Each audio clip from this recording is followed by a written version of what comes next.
Welcome, Marvelous, to the book replay. My name is Shama Nelson Godos. I'm a writer and I'm also the guy that paints his nails after book covers because I mean, I can't, so why won't I not? Yeah.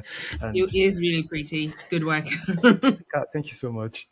Right. So, um, yeah, ever since we spoke at Ake Festival, because I was like, while you're signing my book, I was like, can I get you in for a chat? And you're like, yes.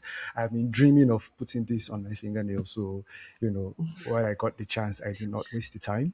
And then I spent the entire week reading the book, and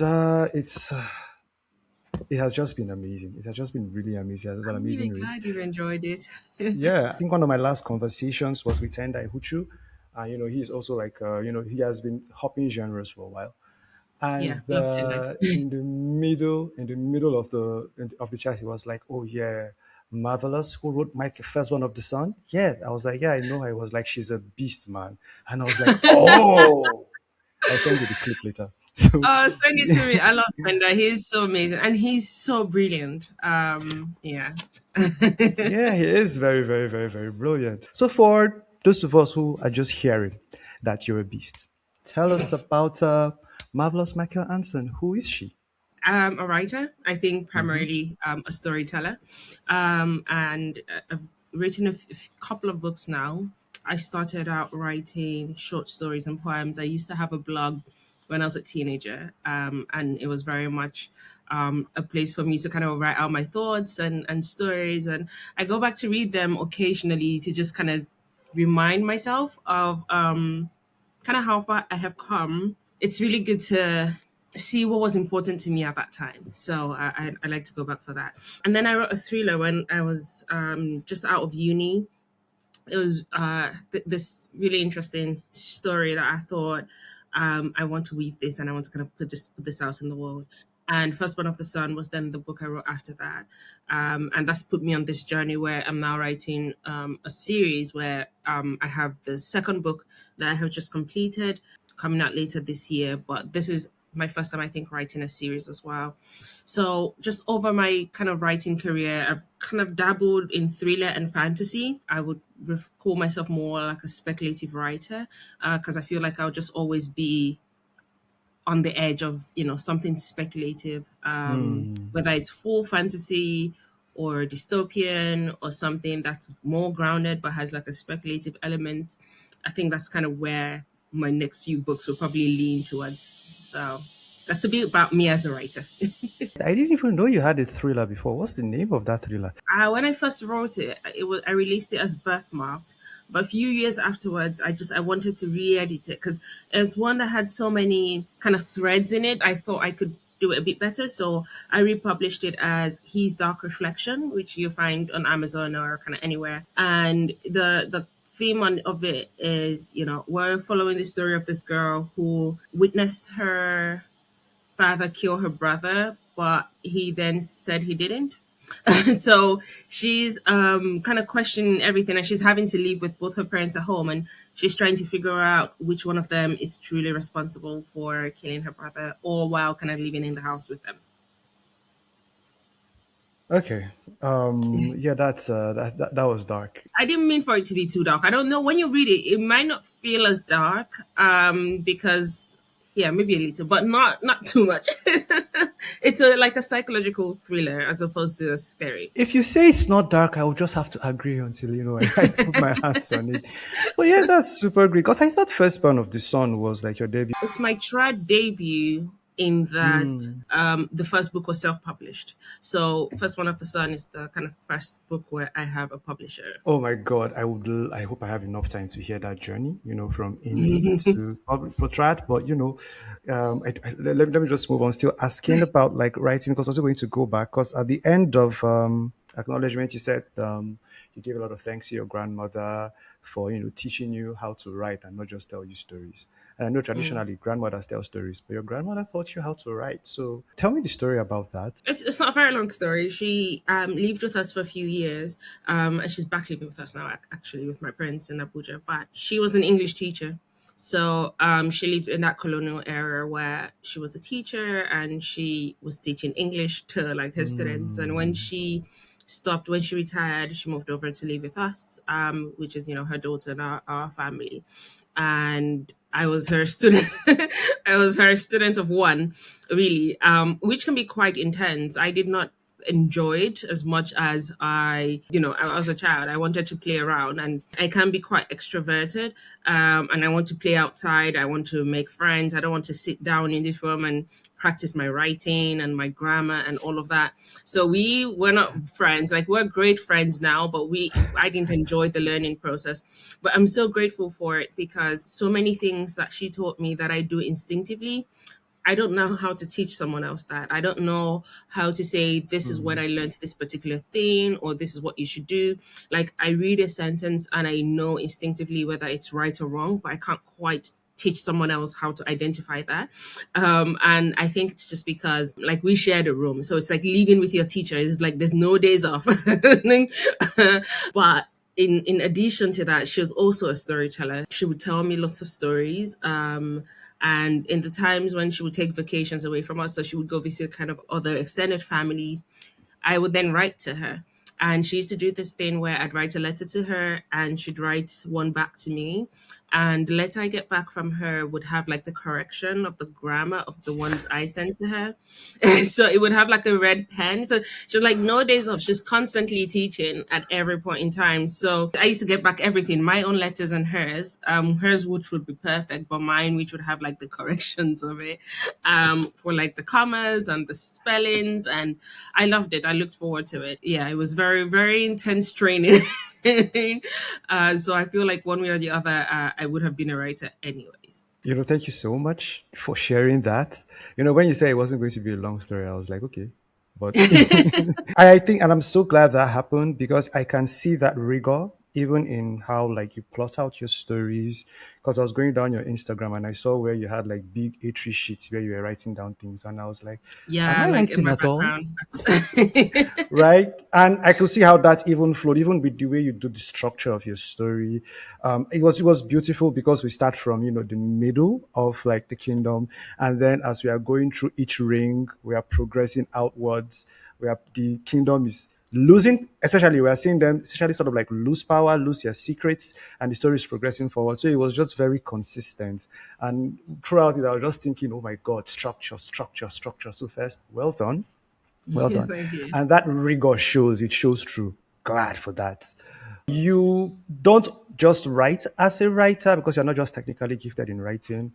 You're also a reader. So, what did you read? Like childhood, if we could do like just three sections, maybe like 1 to 10, 10 to 20, 20 to 30, yeah, just a big one. So I was saying that the first book that not first book, but one of the kind of really significant books that I remember getting from my grandma was Lady and the Lamp, which is about Florence Nightingale. She was a nurse during kind of one of the wars, and I so kind of into it because I was very interested in seeing how women contributed to things, larger things like war, and they're not on the forefront. You don't really get to hear about their names when you hear, oh, this person conquered that place or they won this war, but she was keeping the soldiers alive, and that I really love that story.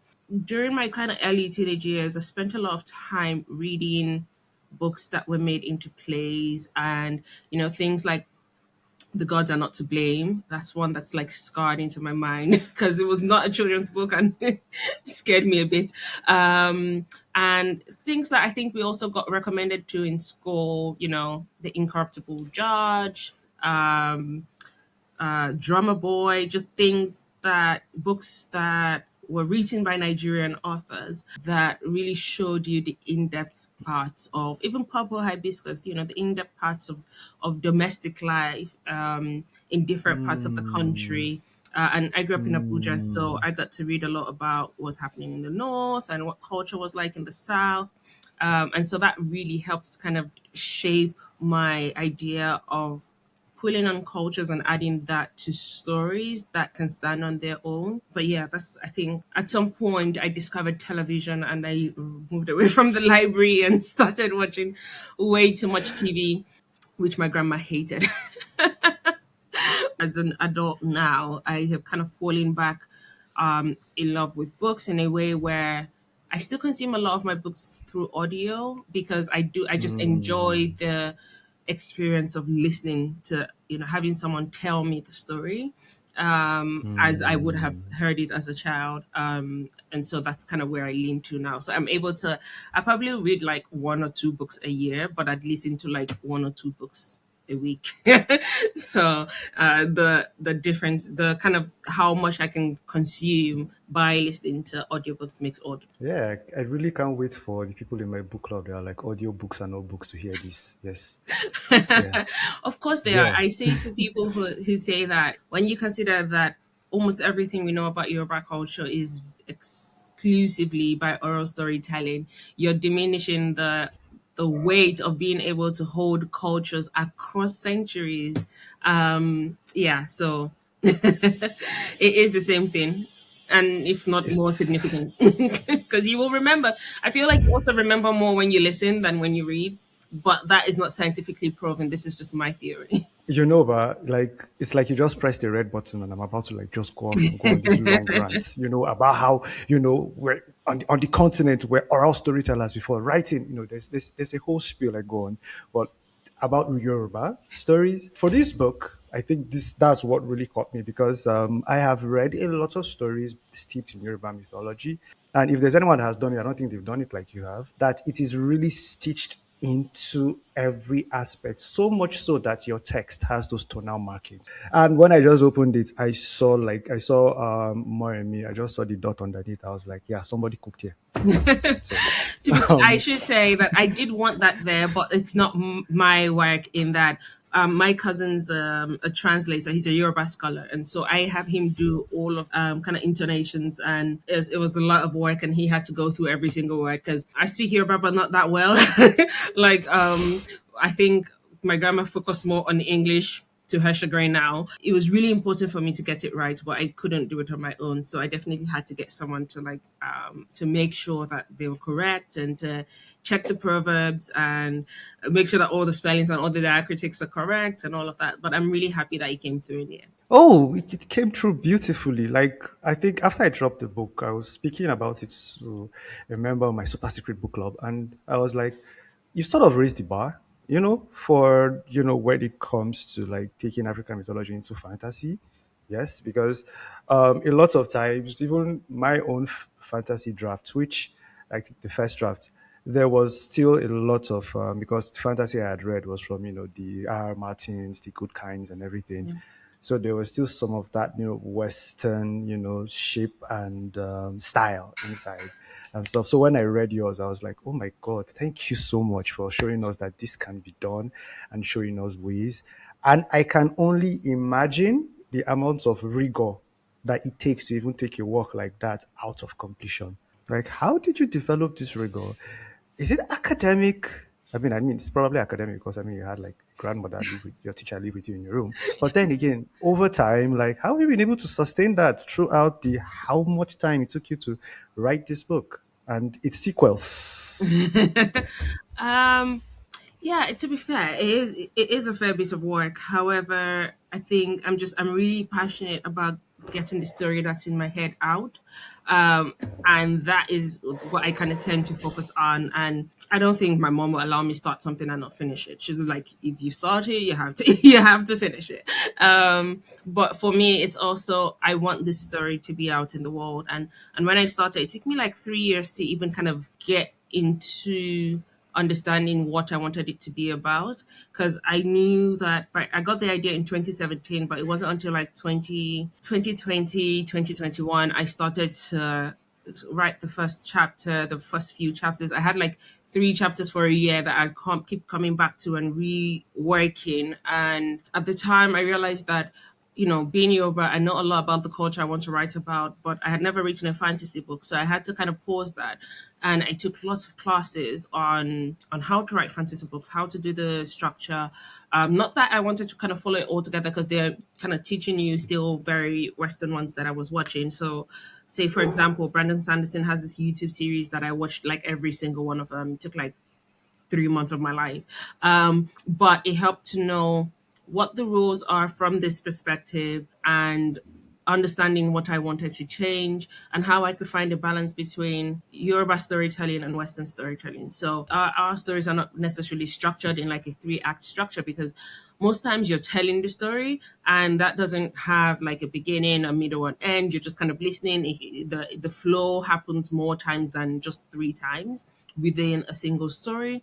And so I wanted to keep the kind of the heart of that, which is why at the start of the book there is a narrator. So she's the storyteller telling the reader the story that's in the book.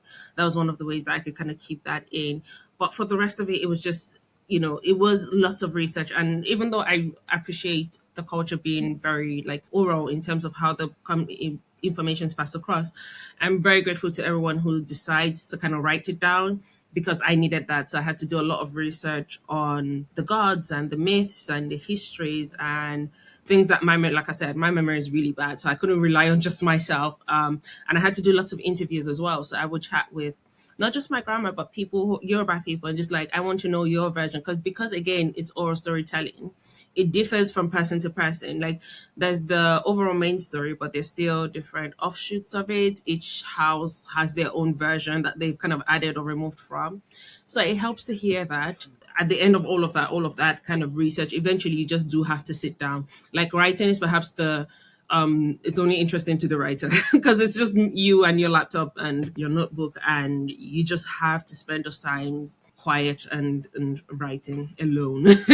Okay. I mean, you said you started, you were like, oh, it's a fair piece of work, and then you're now going to tell us about a lot of work. So, I mean, I get it. Tim. So I get it. Tim. When you say it's a fair bit of work, it's a lot of work. When you say it's a short story, it's an interesting story.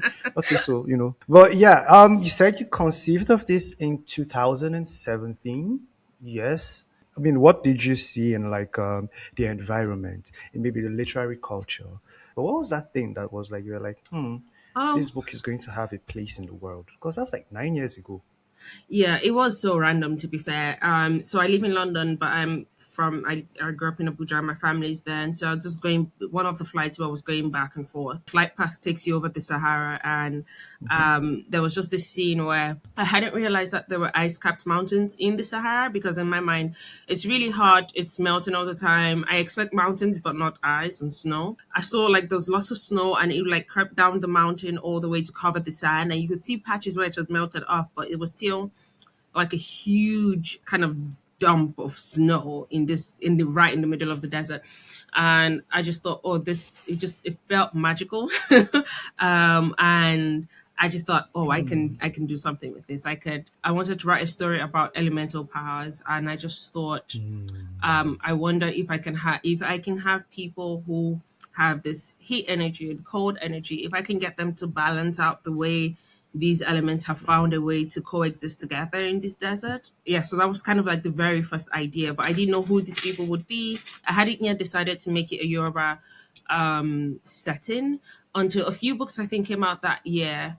One of which was Children of Blood and Bone, which was very popular. And I was thinking, oh wow, so you guys actually want Yoruba stories? And like, I can do that. like, um, Yeah. and that's because before then, and a few other books kind of came out after that. We have like Gilded Ones and Beast of Prey, and because I had this idea in the Sahara, my first draft of it, or first few chapters, I was trying to write about the people who historically lived in the desert there. So you have the Tamazight people that are like on the edge of Morocco, and I started doing a lot of research about those people.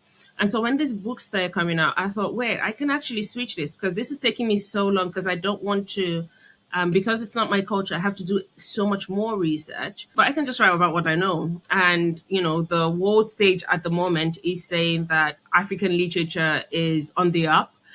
So I might as well just write about what I know. And so that's when I made the switch, scrapped the first few chapters, started. It came so much more easily then, Hmm. because now I'm writing about the Alaafin Palace as opposed to writing a culture that I'm not familiar with. Hmm. And I can use the Yoruba Empire as the backdrop of this story. Yeah, so that was it basically. For me, Firstborn of the Sun is like elemental powers with the backdrop of a Yoruba court where you get to see how Yoruba people treat politics, really. How much content, let me not see content, how much material did you find in your research? Oh, a lot. There's so much more than I thought I would find.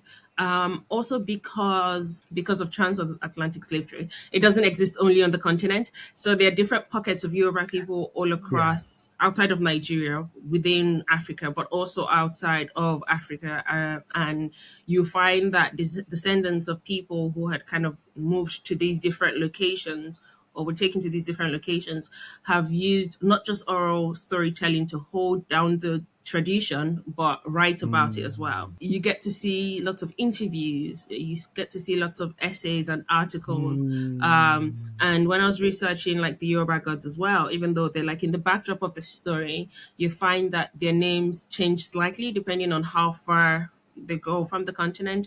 And most interestingly, I think for me, was finding Yoruba gods that do not exist in the original pantheon, that exist in these kind of little pockets outside of the continent, that people have either reimagined or just rephrased to match the circumstances that they find themselves in. Mm. Yeah, I found that really interesting. And so the pantheon of Yoruba gods then starts to expand the farther out from the original Yoruba empire you go. So, yeah, that was interesting. Yeah, yeah, it was because I did start reading about, there's this. I was reading about like how secrets are formed. It was a long textbook, and I realized that, you know, there's a huge Yoruba population in Brazil. There's even a place called Ketu, Yeah, kind of like how you have New York. There's actually like New Ketu, and I was like, God yeah, damn, man, wow. But what I'm working on is not Yoruba, so but I had to borrow like a lot from the ability to keep secrets, which was also something that you really touched on yeah, this place. The way power is built around secrets, all of that very good stuff. But then back into the story. So the journey from first draft, I'll give a huge amount of value or money or whatever to see what that first draft was like, because this final draft looked very cooked. Like there was, I think because I edited it, so I could be going through like a paragraph and I'm like, nah, somebody touched this and touched it again and then touched it again and again. So because and yeah. There were many edits. yeah, because I learn a lot from first drafts, because I've seen the first draft to finished draft. As an editor, it changes me, and I could only Yeah. imagine how much it has changed, like what the writer was, because from the first draft to the publishing, even when you start marketing, you're a different person. So I would like to hear about those changes. What characters changed? How did you change as a writer? How did the story transform in your very eyes? I haven't actually gone back to see my first draft in a very long time, They but never do. You guys never do. I should. I should.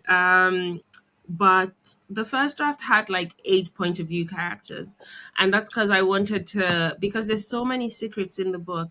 I wanted the reader to know some of the behind the scenes that I didn't want some characters to know. And so Alfagwa, for example, had a point of view. Iyaye had her point of view, because they both have secrets that still I haven't found a way to let the reader. And I think in book two, we get to know a bit more of those secrets, but they're things I know about the both of them that they know, but no one else knows, but influences the things we see on the page. But just because I can't be in their head, and it's not something that they're not characters who will ever say anything to, because it's the secret. They're like bad guys. They wouldn't necessarily just come and say, "Oh, this is a secret I have," and so there's almost no way to, and they're not going to keep a journal or anything. That was why I had so many of the point of view characters. The Mm. Babatunde also had a point of view. And I can't remember who the last person was, but I had 8 altogether. And I remember the first person who edited it, she was just like, "This is too much. You need to cut it down to 4 at least." I think she wanted it down to 2. And I was like, "That's not going to work." And so we decided to split it between, because I had the old guys and the young guys. So I decided to keep just the young guys. And you find that there are some chapters within the book where, especially Tofa, like he's in the room just so we can know the secrets, so we can hear what's happening. And so I needed someone to remain in the capital while the rest of them are on the run, because we need to know what's happening in the palace. And for that, that was actually the only reason why Tofa was created, because in the very first draft, he wasn't even a character because I didn't need him. But with Laura going, Alawani leaving, with Milwa going after both of them, I needed someone. And so that's what kind of created more of the other heirs and the siblings, and it made sense that there'll be more than just one heir, anyways. And so it kind of just expanded the world that way. Yeah. So like when we get into his POV, I could tell that he was also like would I say he was also a mechanic, like an eye Yeah, into like what the old people were doing. But then again, he yeah, ended up having such like a very very strong arc. I wrote like well because I know the sequel coming out. I wrote like the third story in my head. I was like, yeah, like at where this story is now, like this, there's so much that can happen. There are so many interests, there's so much enemies, and I didn't miss the fact that it was young, that everyone was young, because I was like, oh yes, essentially it feels like the old order is in trouble, and who best yeah. to tell the story of the rebellion, who best to look at the story of the uprising and young people.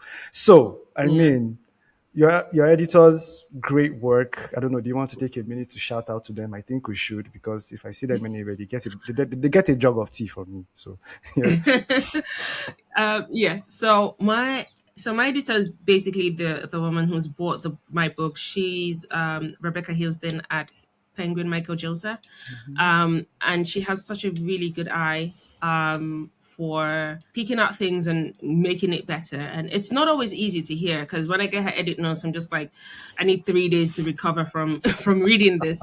But I think we work together quite well, in Hmm. that I trust her opinion and she trusts me in that if I'm saying this thing's important, then we need to find a way to make it work, as opposed Hmm. to her saying you have to do this, or me saying that it has to be this way. I quite working with her because she's very curious as well. So she wants to know Hmm. why something's like this. And a book that's not about her culture, I think she does really well in bringing out the best that the story can be. Thank you so much, Rebecca. I think that was an awesome job of editing. Like it's really really tight, and the plotting, oh god, I could talk about the plotting for days, because at the time when I'm like, does this fit into the world, does this fit into the main plot, and then I dial back, I'm like, oh yeah, this person has a strong reason to do this. So into like the book itself, very interested in the concept of Asiri. I Yeah, speak a little bit of Hausa, and Asiri is also secret. Zato that's na Asiri. interesting. That one is Asiri. I don't know if you guys know it's also Yeah. Asiri.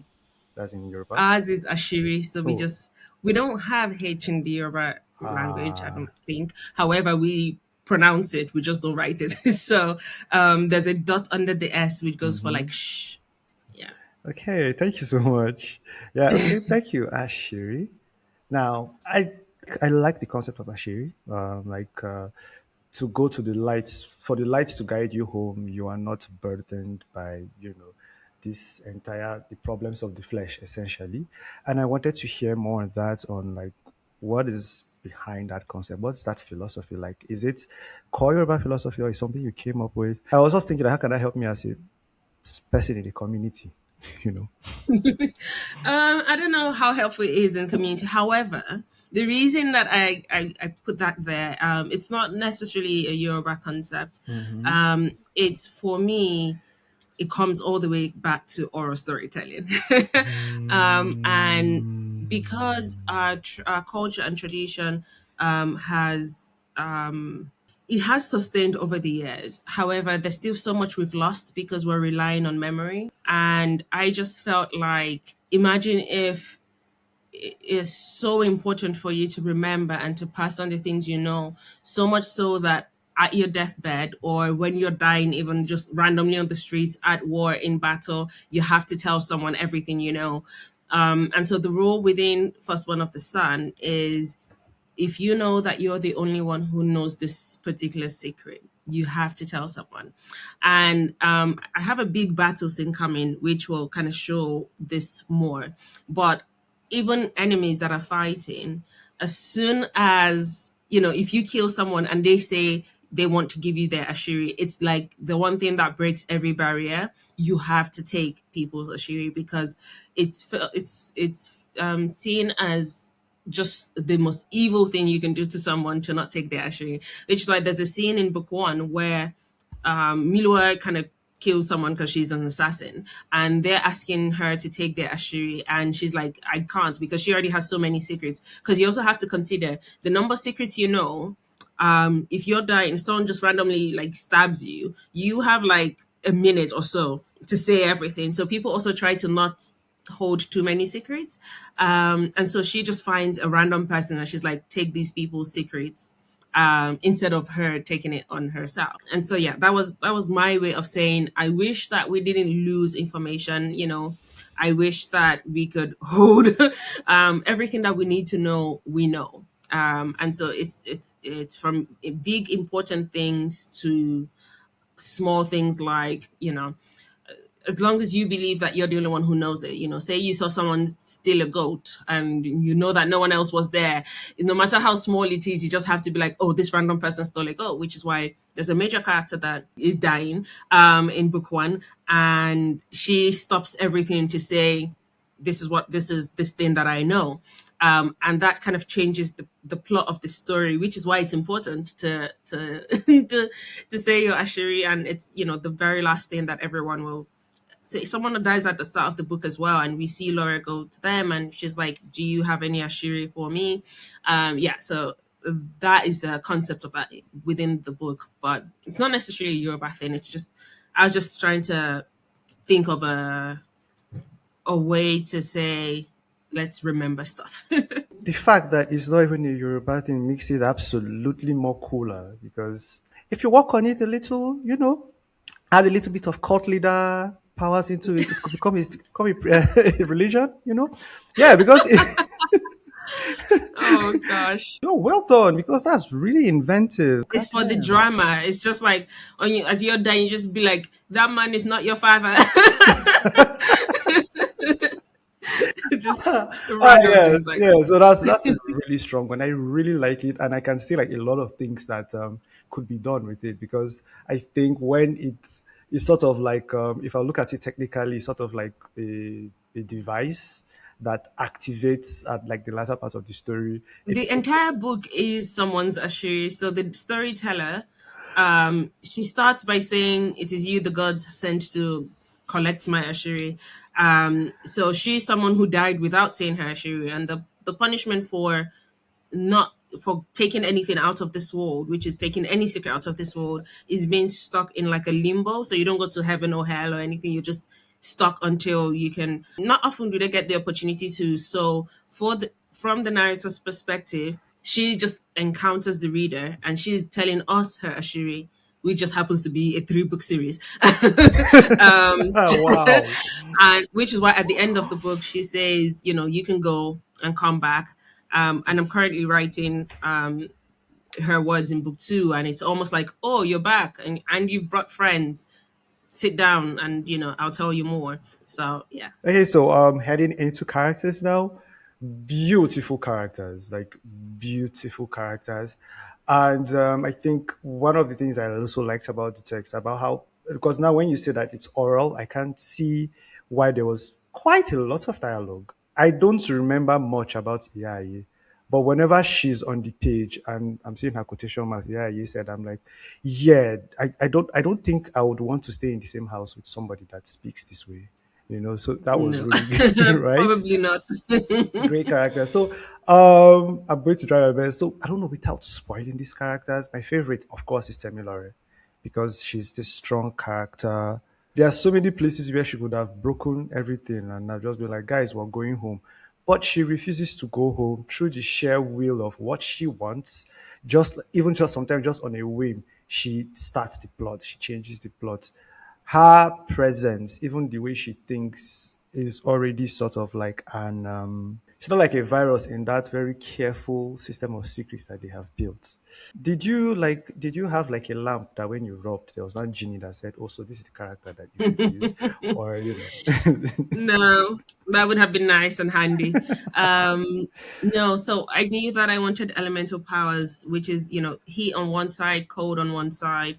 And I wanted it to be primarily based within the heat energy kingdom. And I wanted a character who was going to be different. So I didn't want it to be a world where no one had anything except this person. I wanted it to be a world where everyone had everything because I wanted to also explore what kind of imbalances would still exist in a world where everyone has access to these powers. So the thing that was different about her was that she didn't have this Agbara Uru. And that's how the world started to expand because then I had to answer questions such as why is she different?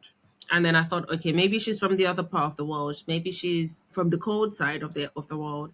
And so how did she come to this kingdom then? Why is she here? And then I had to think I literally had to stop writing then and think about her mother and why her mother would have been here. And so that created Morami's storyline, which we'll get to see a lot more. I'm hoping I get to write a Morami story because she's a very interesting character. But why she came to why she came down south. Then I had to figure out who her father was.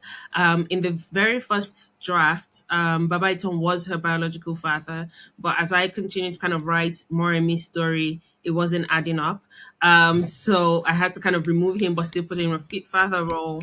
And then the answer to why her mom came down here, we still don't know because I'm not sure that I've revealed that quite yet. We find out in book one who Laura's father is.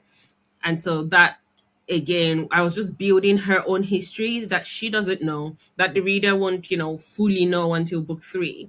But I had to kind of build that out so that everything that she does in book one is leading her towards understanding more of who she is. So it was really just building out her world that helped to expand the rest of Oru, but also set up the royal family in such a way that there is a separation from them, but from the world that she's living in. And I think in the very maybe second to last draft before I submitted to my editor, then I made him not just a random person, but someone who used to have influence but lost it. So he then became kind of the coward of the kingdom. And why was he? So I needed him to have had connections to a lot of power and then left that for her to raise her. Yeah, and that's why we start where we do, which is, she's quite literally getting into a fight. And I hadn't even planned to include the pantheon of Yoruba gods as deeply as I did, but I needed Laura to get powers from somewhere else because then one of my early readers was asking, like, she needs to have something, otherwise it's too obvious that she doesn't have powers. If she's going to grow up all the way, because she's 18 now, if she's going to live her entire life in this kingdom where everyone has powers, someone's going to know, many people are going to notice that she doesn't have powers.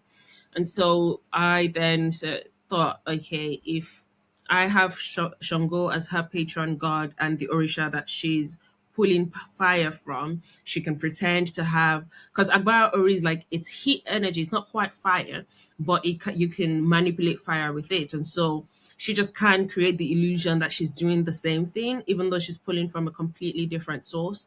And so that allowed me to have the pantheon of Yoruba gods there and also have like a subset of people who can pull on both Agbara Oru and like the Yoruba gods. So yeah. And to the, I don't know, to the listener there, I know she said that, oh, she needed to do this, so she did this. I need you people to know that there were some weeks of crying involved, you know. Yeah. Yes, they really were. All right. No, oh, that's a lot of work because yeah, it gets to a point where the plot seems to just fail and you wait for a while and then something happens. You're like, oh, I could imagine those nights. Well done. Once again, Yeah. this is not easy. Yeah, talking about like Alawani, because I really want to talk about the system, but maybe I think we'll get into that because are there for his arc? Because well, I don't know. Are there destinies that we cannot avoid? I feel like we always have a choice. And not choosing is a choice as well. So Hmm. it can be quite tricky. With Alawani's case, I think it's one of these things where he hasn't figured out who he wants to be outside of everyone else. Um, and so he's on a similar learning curve as Laura, but they're learning different things. So with Alawani, you can't really know where you fit in until you know who you want to be. And he's still allowed himself to be defined by, as Laura, he's her friend, her best friend, her protector. To his grandfather, he's, a future that he's imagined for so long. To the Holy Order, he's, the potential for them to do something that's never happened before. Um, to his kingdom, he's a prince with no title and, doesn't deserve anything but like money and I guess just the name Prince, which is not a bad deal for many people because But I know the kind of person he is. Just being a random prince who has no authority was not good enough for him. I think we see him make a few decisions like that because he's still kind of swaying because he hasn't quite planted his feet to say this is who I am. So I Hmm. don't think it's a thing that he's predestined to do this. He does still have a choice. He just doesn't know which to choose. I think it's one of those things where you kind of have to be brave enough to stick through with whatever decision you make. Okay, so waiting to find that out in the sequel. I'm not sure that he still knows who he is. Maybe book three. And that's okay because finding yourself is a long journey. And It's a long journey. this, He's on a long journey. yeah, your characters have a long way to go because there's this weight that this order has put on the people. And going through the novel, I could see that heaviness from ring to ring to ring. For some, it's just probably social. For others, it's literally physical, like they are taking like one or two things from you. Some others, it's they're taking Yeah. your time. It's right when you get to like the sixth string. Is it Iloni? I forget all of that. And just asking about this system, and this system seems to run on well secrets, and it's very very hard for you to have a secret and not lie. So I'm thinking, are lies and secrets the only way to centralize power? Yeah, most likely. Okay, thank you. Because I thought, yeah, because yeah, I've always wondered like what are the mechanics of like I know I think it's generated from I think in finance it's called asymmetrical information where I know something and you don't, and so I have like an unfair advantage.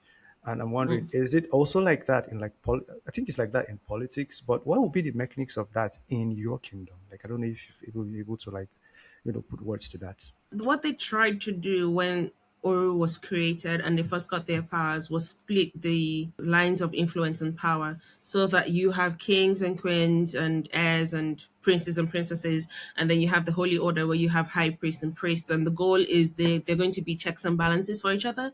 Hmm. And that was why there is the rule that if you're the heir of a sovereign, you can't inherit the throne. So whatever secret whatever thing that you're trying to keep out, you know that you will die and your child will not inherit the throne. So you need to tell someone who is not you, who you know will be alive. And the process of succession was also randomized in that you can't predict who is going to be the next king or queen because they're not yet born, because it's like shuffled. So when the king dies, it's triggers a series of events. One, they have some wedding ceremonies, and then five women kind of sleep with the guy. The first one of them to get pregnant, the first person to give birth to an alive baby is then going to be the next king or queen, regardless of whether it's a boy or a girl. And so it makes it feel like, again, information needs to flow because we don't know what we need to kind of hold this information for this baby that's been born. And while the child's growing up, the high priest that has sired this child will then rule as a regent for 18 years before kind of handing the throne back to their child. And that means that, again, you can keep secrets, but in order to rule properly and make sure your kingdom doesn't fall apart, you need to hold the secret somewhere for this child. And so that means that more and more people can know about it, can understand what's at stake, who needs to know what. For example, the random person in Oru does not know that Otutu exists at all, but the royal family does. The holy order does. Like a lot of people, all the priests know. Do you get? It's just a random person on the street will not believe that Agbara Tutu is a thing, but everyone on the royal island is like, yeah, we know you're not supposed to talk about it, but we know they're there.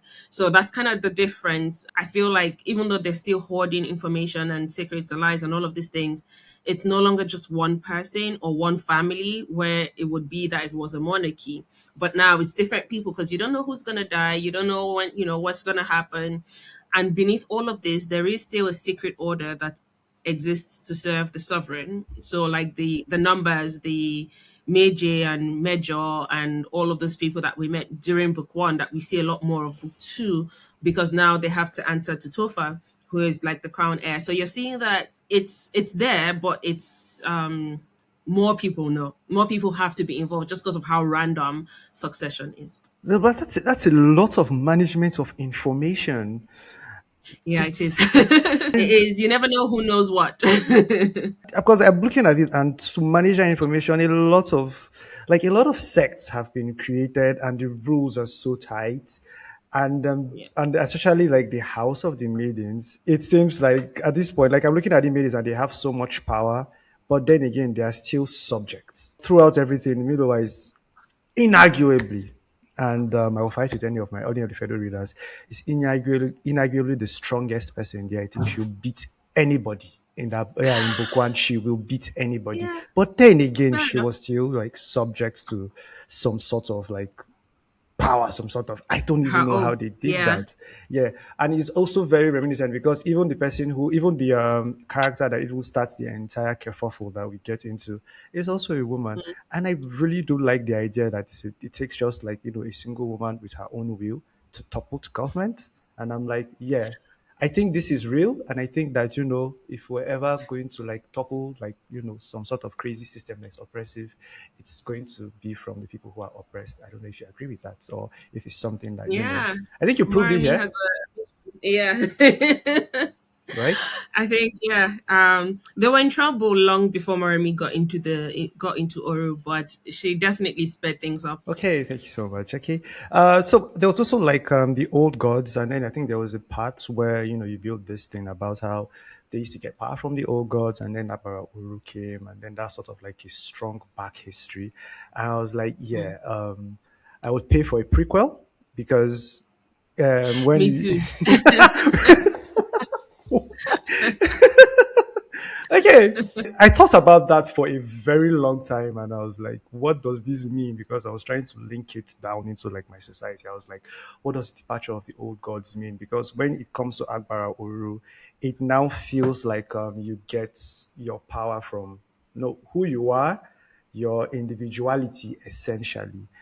And I wondered if you had thought about like, oh, are you also critiquing? Are you also no, let me not say critiquing? Are you also reflecting the idea of individualism and how it contributes to general oppression? This I overthought this thing like 2 nights ago. So yeah. Oh gosh. I never intentionally mean to critique anything. I just end up writing and I think of it. However, Hmm. not necessarily. I don't know that Hmm. I was thinking that. In book two, we get to know a lot more about where Agbara Uru comes from. And just because Hmm. it's not necessarily a spoiler per se, but we're working our way back in time to understand why they stopped receipt. So there is a rule that you can't call upon more than one god at a time, otherwise none of them will answer you and you die. And I had that I had set that as a rule just because I thought it was interesting. But it became a really cool plot point where in their history there has been someone who's managed to do that, which is summon all the gods, and the result of that was Akbar Uru. So what the people of Oru don't know is that even though they don't worship the old gods, the powers that they have are still from the old gods, just from something that a huge event that will never happen again. That would never. So they don't know why this happened. They don't have that connection. So in book two, we go outside of Oru, and Laura meets. I mentioned in book one the Sand Raiders, so the guys who are like live out in the sands. They understand more of the history and they're telling Laura about this. And so she's starting to understand where her powers come from, really, and how that influences Akbar Uru and Otutu. And I don't go into that too much, but basically, the goal is at the end of the series, everyone who has powers will realize that they're not so different after all. In going back to write to base like a fantasy novel on my people, I've had to do a lot of inventive things. They say we have Yeah, this, yeah, I've had to do like, okay, so if a human being is doing this, I'll have to reverse engineer that to say, oh, okay, they are doing this because this was done before and that was done before, and then this has to be the only thing. It's kind of like reverse mathematical yeah, equation. Takes a lot of time. So Yeah. all is just background to ask, like, for our history that is lost, can we really synthesize it to, a certain degree of functional accuracy so that it will serve us, to maybe do whatever it needs to be done at that point through fiction? Is that like a way that we could go, or do we just have to sit down and just create new things? I think a bit of both. So some at some point, because there's Yoruba culture and there's Yoruba religion, and I fall under the kind of culture part of it. So if you're seeing it from the lens of myths and folklore, you are adding to a foundation of things. So you're adding, you're not necessarily removing, but you're reimagining. So there is room for that. That's the cool part of oral storytelling or having folklores like that. And a lot of the folklores that we have in Yoruba culture were to teach something or to warn about something.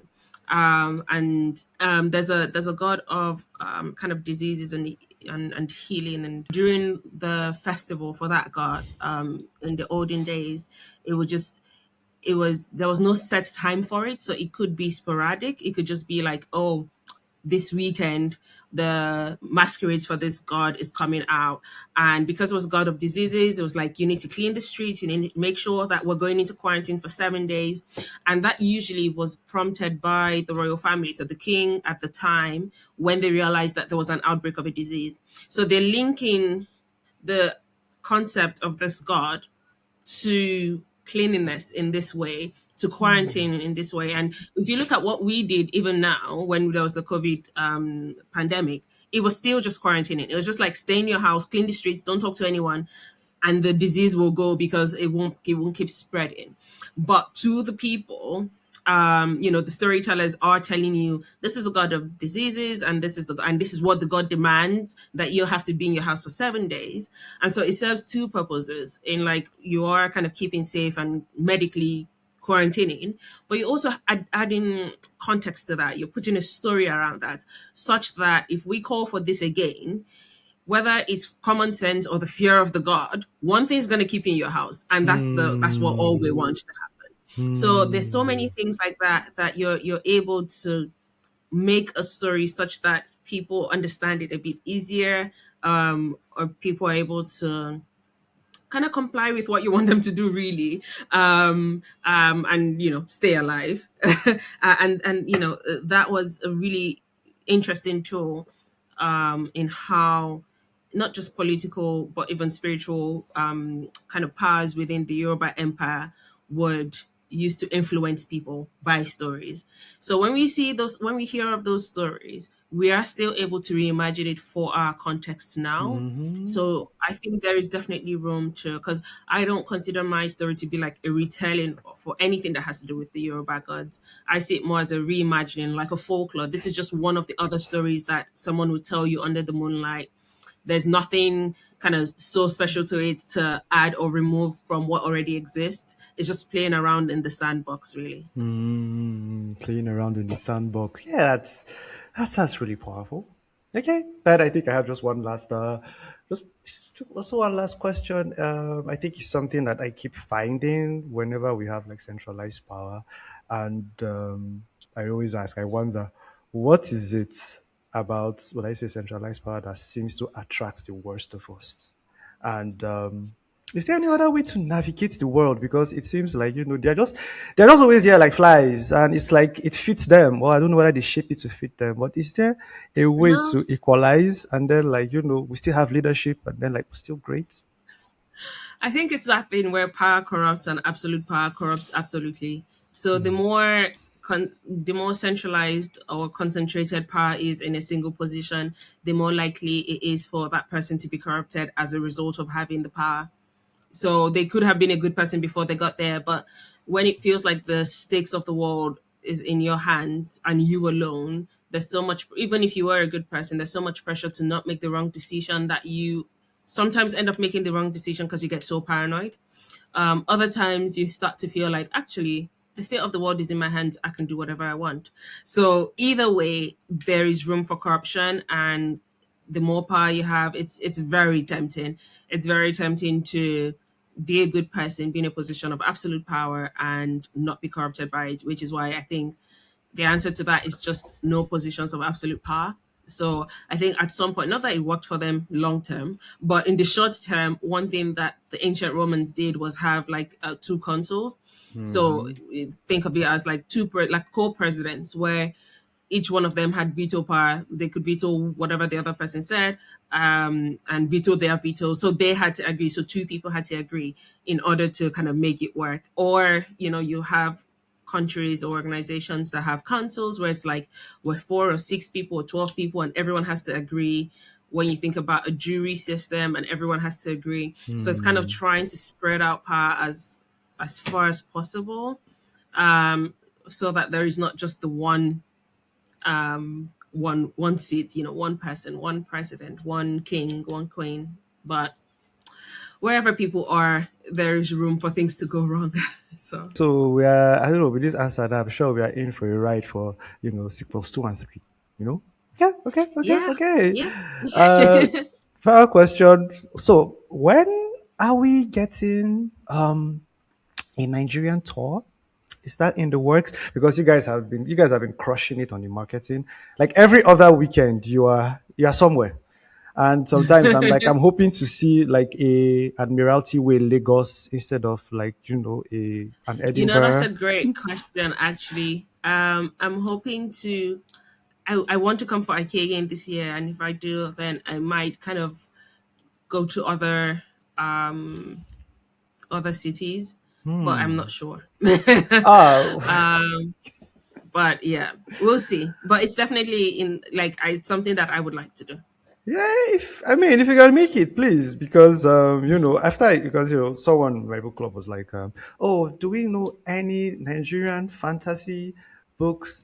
And someone wrote a list, and there was no Firstborn of the Sun, and I was like, you guys don't know Firstborn of the Sun? Then I sent my fingers, and they're like, no, they don't know it. They don't even. So they did actually recognize the cover because this is the ARC, and Yeah.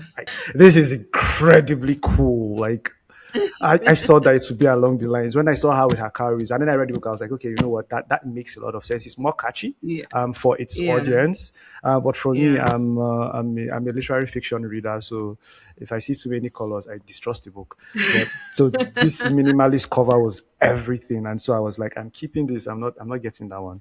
I'm not exchanging it for anything because and stuff. So yeah, and so essentially, I don't think it's really known, but I think it's the best fiction, the best fantasy fiction I have read in a while. The way I felt when I was reading N.K. Jemisin's first and fifth season, I was like, this is at that Yeah, that's level. a really good book. That's a Yeah, really good book. it is. And That is up there. it's up there.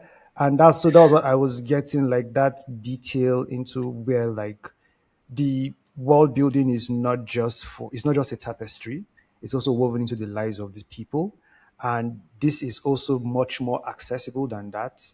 And of course, because accessibility, you have to sacrifice a lot, some sort of depth for accessibility. So I could see that there, and I was like, but this still works. And I could imagine like all the people who don't want to read the kind of books I read. I was like, okay, if you guys are looking for fantasy fiction, like I can't recommend this enough, and I'm really hoping you come back because so that I can sing more praises. Because as you can tell, I like to sing praises. So yeah, I think so. Those are all the questions I have now. I think I managed to finish on time. It's a lot more, but I think there's a second book, and I shall come knocking again. And at that time, since we've already set up. Yeah, it's out in November this year. So Oh, okay. So it's not the ARC that is out; it is already out because it took me. I received this 2024. I had to wait oh, to talk about yes. it. So the early version for this for book two should be out in July. Okay. Okay. So and then the main book will be out in November. Okay. Okay. I think I have to get this out before July then, so that you know, yeah, and everything. Okay. So it's been great. Thank you so much for being open. Thank you so much for coming. For taking time No out of your worries. Thank you. I really very. enjoyed this.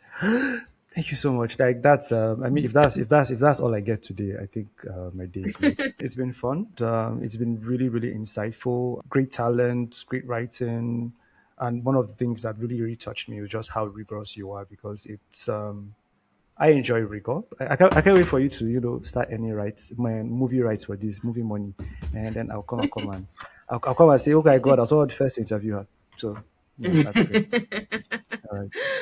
Oh, Okay, then. So thank you. thank you so much, and you have a lovely day. You too. You All too. right. Bye. Bye.